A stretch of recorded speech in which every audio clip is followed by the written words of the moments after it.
একটা দেশ ওই দেশের নাম কম না, সেই দেশও চুরি করেও মন্ত্রী হওয়া যায়। কোন দেশত ক, তাহলে আমি ওই দেশত যাবো। যাসনি, পরে আগে কাহিনীটা শুন। এক লোক ম্যান হলে ঢাকনা চুরি করে ধরা পড়ছে। তারপর কোর্ট কাছারি করে প্রমাণিত হচ্ছে যে উনি চুরি করছে।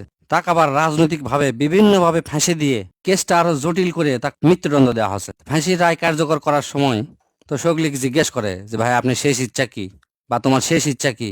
তখন ওই লোক শেষ ইচ্ছা কয় এবং তার আশা পূর্ণ করে দেয়। ওই লোক জিজ্ঞেস করার পর ওই লোক করছে যে আমার শেষ ইচ্ছা হচ্ছে আমি প্রধানমন্ত্রীর সাথে দেখা করবো।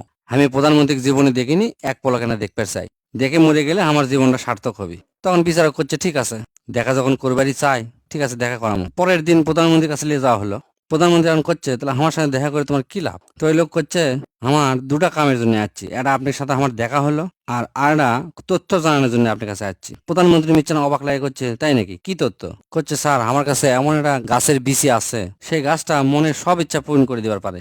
গাছটা রোপণ করার পরে এই গাছের নিচে দাঁড়িয়ে যাই যা কবি সে আশা পূর্ণ হয়ে যাবে। বন্দুকের গুলি মিস হবি, কিন্তু গাছের নিচে যা ঠিক মতো চাওয়ার পরে সেটা পাবি না, ইনকা কোনোদিন হয়নি। প্রধানমন্ত্রী শোনার পরে না অবাক লাগে গেল, তাই নাকি, এটা খুবই একটা ভালো জিনিস। তো তা তোমার এই বীজটা নিয়ে আসতে কয়দিন সময় লাগবে? তো ওই আসামি করছে 10 থেকে 12 দিন। 10-12 দিন পর তাকে আবার হাজির করা হলো। তারপর প্রধানমন্ত্রী করছে যে আমাকে সামনে যে বাগানটা আছে এই বাগানে যা তুমি গাছটা রোপণ করো। তখন ওই চোর প্রধানমন্ত্রী করছে স্যার আমি রোপণ করলে তো হবি না, এটা এমন এক লোকে রোপণ করা লাগবে যে লোক জীবনে কোনোদিন একটা কিছু চুরি করেনি, সারা জীবন সৎভাবে কাটাছে, কোনো মিথ্যা কথা কয়নি, সেরকম একটা লোক রোপণ করা লাগবে। তাহলে এই গাছ বড় হওয়ার পরে যা আশা করবেন, যা মনে আশা ব্যক্ত করবেন সব পূর্ণ হয়ে যাবে। কিন্তু কোনো চোর যদি রোপণ করে তাহলে এই গাছের কার্যকারিতা থাকবে না। এই কথা শুনে প্রধানমন্ত্রী মেলাগুলো এমপি করলো, আপনাদের মধ্যে কে চুরি করেনি তাই আসেন, আসে এই গাছটা রোপণ করেন।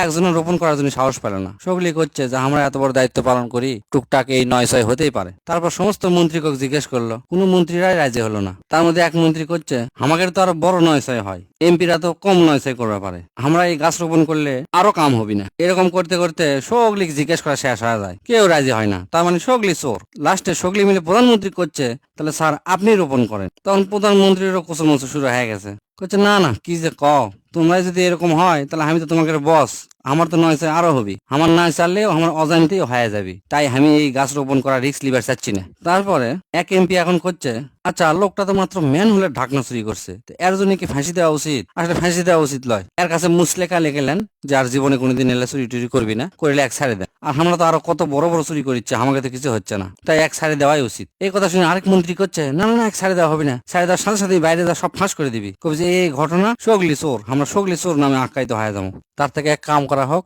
এক আমাকে লান্তের পদ দেওয়া হোক, পদ পাইলে বাইরে যার কিছু কবি না। ওই কথা শোনার পর সবাই রাজি। তখন সবাই মিলে ওকে একটা মন্ত্রিত্বের পদ দিল। মন্ত্রিত্ব পায় তুই মহা খুশি। এভাবেই আস্তে আস্তে সব চোর এক জায়গা হয়ে দেশটা চালানো শুরু করে দিল। এখন তুই সগলি কেন কমেন্ট করে কভার ক, তারপর থেকে এই দেশটা কত ভালো চলবি এবং উন্নতি করবি।